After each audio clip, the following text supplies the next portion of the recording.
Assalamualaikum warahmatullahi wabarakatuh. Saya Nugini Kurnia Sidki dari Universitas Buana Perjuangan Karawang, Prodi Sistem Informasi. Saya akan menjelaskan mengenai matematika himpunan. Jadi, kita akan membahas matematika diskrit tentang himpunan. Apa sih himpunan itu? Dalam matematika, himpunan adalah kumpulan objek yang memiliki sifat yang dapat didefinisikan dengan jelas, atau lebih jelasnya adalah segala koleksi benda-benda tertentu yang dianggap sebagai satu kesatuan. Walaupun hal ini merupakan ide yang sederhana, tidak salah jika himpunan merupakan salah satu konsep penting dan mendasar dalam matematika modern. Dan karenanya, studi mengenai struktur kemungkinan himpunan dan teori himpunan sangatlah berguna. Jadi, secara singkat, himpunan itu adalah kumpulan dari objek yang diterangkan secara jelas. Jadi jelas di sini maksudnya adalah jelas informasinya. Seperti saya ambil contoh, kumpulan siswa kelas B yang tingginya lebih dari 160 cm. Dari pernyataan itu diterangkan dengan jelas informasi tinggi badan siswa. Selanjutnya, cara menyatakan himpunan. Cara menyatakan himpunan ada 3. Yang pertama dengan kata-kata, kedua dengan notasi pembentuk himpunan, ketiga dengan mendaftarkan anggota-anggotanya. Yang pertama dengan kata-kata, yaitu dengan menyebutkan semua syarat atau sifat dari anggota himpunan tersebut di dalam kurung kurawal. Contohnya seperti ini, seperti di bawah ini. A merupakan bilangan prima antara 10 dan 40. Ditulisnya seperti ini. Kedua, dengan notasi pembentuk himpunan, yaitu dengan menyebutkan semua sifat dari anggota himpunan tersebut dengan anggotanya dinyatakan dalam satu variabel dan ditulis di dalam kurung kurawal.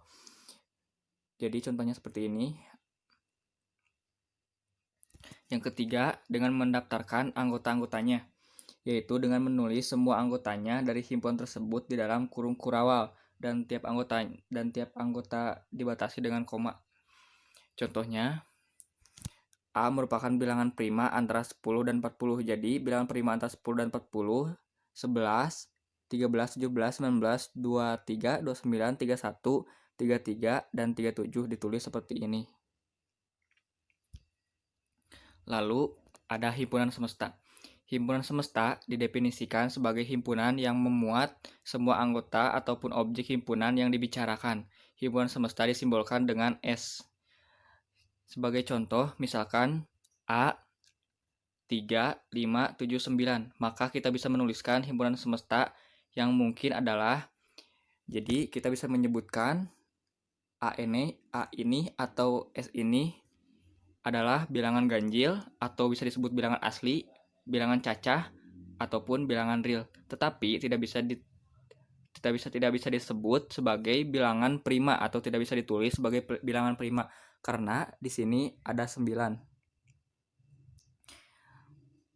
itu tidak termasuk bilangan prima. Selanjutnya, himpunan kosong. Himpunan kosong didefinisikan sebagai himpunan yang tidak memiliki anggota.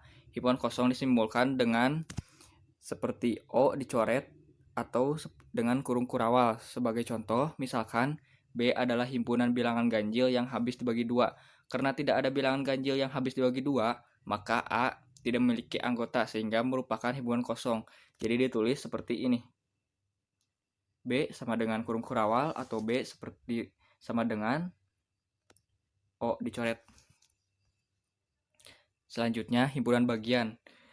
Yang pertama, himpunan A merupakan himpunan bagian B.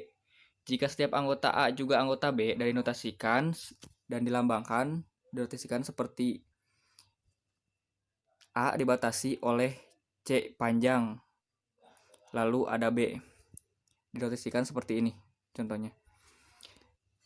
Lalu contoh soalnya, P 1, 2, 3 dan Q 1, 2, 3, 4, 5. Maka P adalah himpunan Q atau P adalah himpunan atau Q adalah himpunan P. Ditulis seperti ini.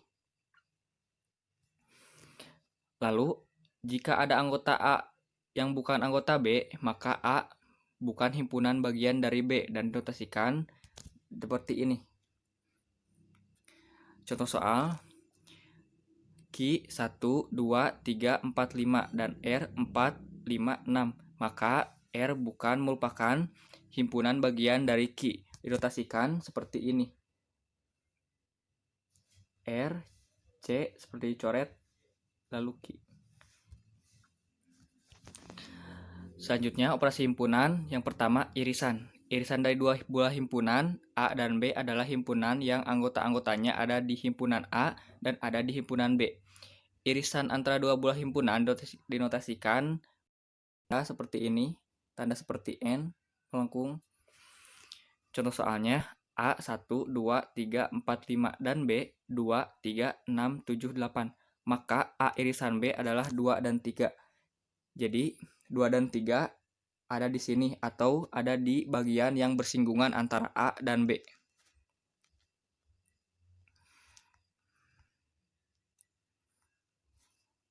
Selanjutnya, gabungan.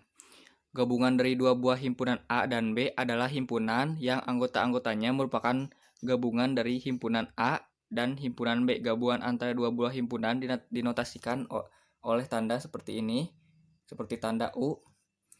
Contoh soalnya, A adalah A, B, C, D, E, dan B adalah B, C, E, G, K. Jadi, A gabungan B adalah A, B, C, D, E, A, B, C, D, E, G, K. Yaitu gabungan antara A dan B. Lalu ketiga ada selisih. A selisih B adalah himpunan dari anggota A yang tidak memuat anggota B. Selisih antara dua buah himpunan dinotasikan oleh tanda seperti ini, tanda strip. Dan contoh soalnya, A adalah A, B, C, D, E, dan B adalah B, C, E, G, K. Maka A selisih B adalah A dan D. Jadi seperti A dikurangi B. A, B di B ada, C di C juga ada, E di B juga ada. Jadi yang tersisa adalah A dan D. Maka selisih A min B adalah A dan D. Lalu ada komplement. Yang terakhir komplement. Komplement dari suatu himpunan adalah unsur-unsur yang ada pada himpunan universal atau semesta pembicaraan, kecuali anggota himpunan tersebut komplement dari A dinotasikan A. Jadi yang lebih tepat adalah seperti ini, dituliskan seperti A pangkat C, dibaca A komplement. Contoh soalnya A 1, 3, 5, 7, 9. E 1, 2, 3, 4, 5, 6, 7, 8, 9, dan 10. Maka A komplementnya adalah 2, 4, 6, 8, dan 10. Sekian yang bisa saya sampaikan. Kurang lebihnya mohon dimaafkan. Semoga bermanfaat. Wassalamualaikum warahmatullahi wabarakatuh.